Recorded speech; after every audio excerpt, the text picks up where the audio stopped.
नमस्कार। Indian polity के इस खास मास्टर क्लास विश्लेषण में हम सभी का स्वागत करते हैं। आज के इस सेशन में हम 40 ऐसे महत्वपूर्ण बहुविकल्पीय प्रश्नों यानी एमसीक्यूज को डिकोड करने वाले हैं जो प्रतियोगी परीक्षाओं में बार बार सामने आते हैं। हम रट्टा मारने के बजाय इन सवालों की गहराई में जाएंगे ताकि पॉलिटी के कंसेप्ट्स एकदम शीशे की तरह साफ हो जाएं। चलिए जल्दी से देख लेते हैं कि आज का हमारा एजेंडा क्या है। इस पूरे विषय को आसानी से समझने के लिए हमने इसे 4 हिस्सों में बांटा है। सबसे पहले संविधान का जन्म, फिर इसके मूल सिद्धांत, उसके बाद शासन की कार्यप्रणाली और आखिर में स्थानीय शासन और कुछ बेहद महत्वपूर्ण अधिनियम। तो बिना देर किए शुरू करते हैं भाग 1, संविधान का जन्म। आइए इसकी ऐतिहासिक पृष्ठभूमि पर नजर डालते हैं। हमारा संविधान रातों रात तो बनकर तैयार नहीं हुआ था, है ना। इसके पीछे एक लंबा सफर है और ये 3 तारीखें हर प्रतियोगी परीक्षा के लिए एक तरह का मेंटल मैप है। 9 दिसंबर 1946 जब संविधान सभा की पहली बैठक हुई, फिर लंबी बहसों और चर्चाओं के बाद 26 नवंबर 1949 को इसे अपनाया गया यानी अंगीकृत किया गया और अंततः 26 जनवरी 1950 को ये पूरे देश में लागू हो गया। अब सोचिए, इतने बड़े और जटिल ऐतिहासिक दस्तावेज का ड्राफ्ट तैयार करने की जिम्मेदारी किसकी थी?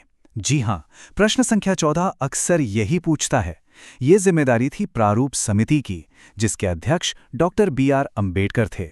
ये सवाल सीडीएस से लेकर बीपीएससी तक लगभग हर परीक्षा का फेवरेट रहा है। डॉक्टर अंबेडकर का विजन ही हमारे संविधान की असली नींव है।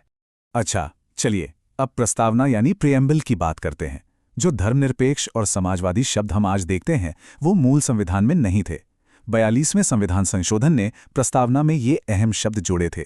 एसएससी सीजीएल की तैयारी करने वाले हर छात्र के लिए ये जानना बेहद जरूरी है, क्योंकि यह सीधे तौर पर हमारे राष्ट्र की दिशा को दर्शाता है। आगे बढ़ते हैं भाग 2 की तरफ। मूल सिद्धांत, अधिकार और कर्तव्य। यह हिस्सा हमारे संविधान का दार्शनिक हृदय है।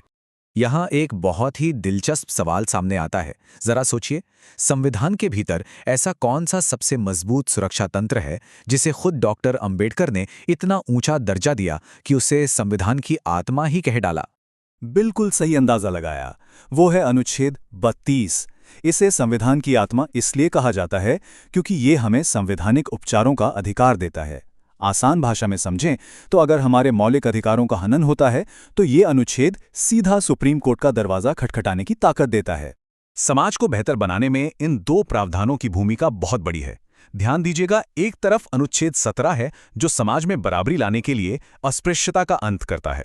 वहीं दूसरी तरफ 86वां संविधान संशोधन है जिसने शिक्षा के अधिकार यानी आरटीई को मौलिक अधिकार बना दिया। ये दोनों ही सामाजिक न्याय के बहुत मजबूत स्तंभ हैं।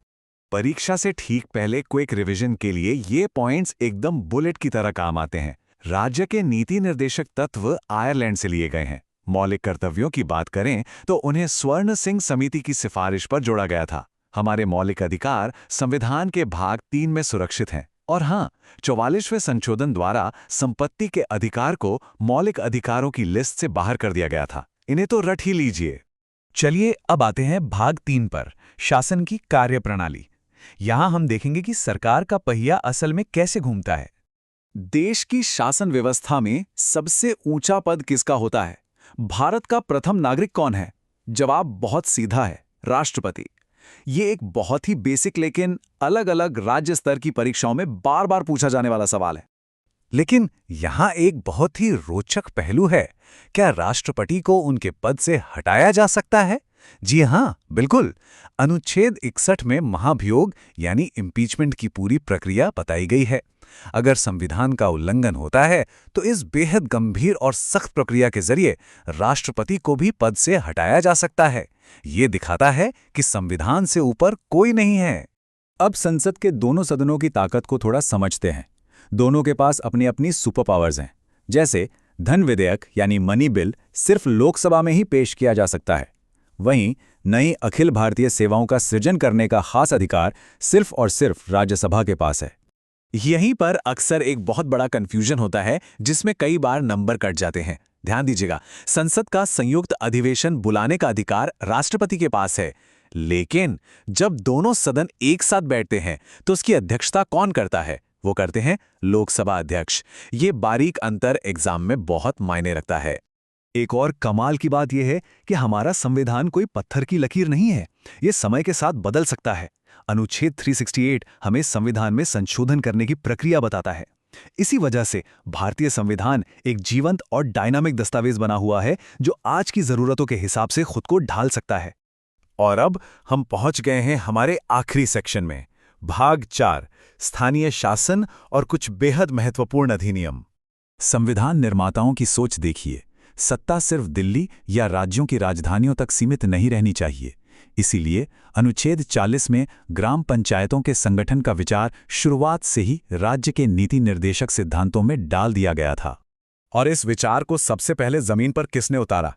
ये बहुत ही शानदार ऐतिहासिक तथ्य हैं। राजस्थान वो पहला अग्रणी राज्य था जिसने पंचायती राज व्यवस्था को सफलतापूर्वक लागू किया। लेकिन इस पूरी व्यवस्था को पक्की संवैधानिक मान्यता कैसे मिली? इसका जवाब 11वीं अनुसूची में है।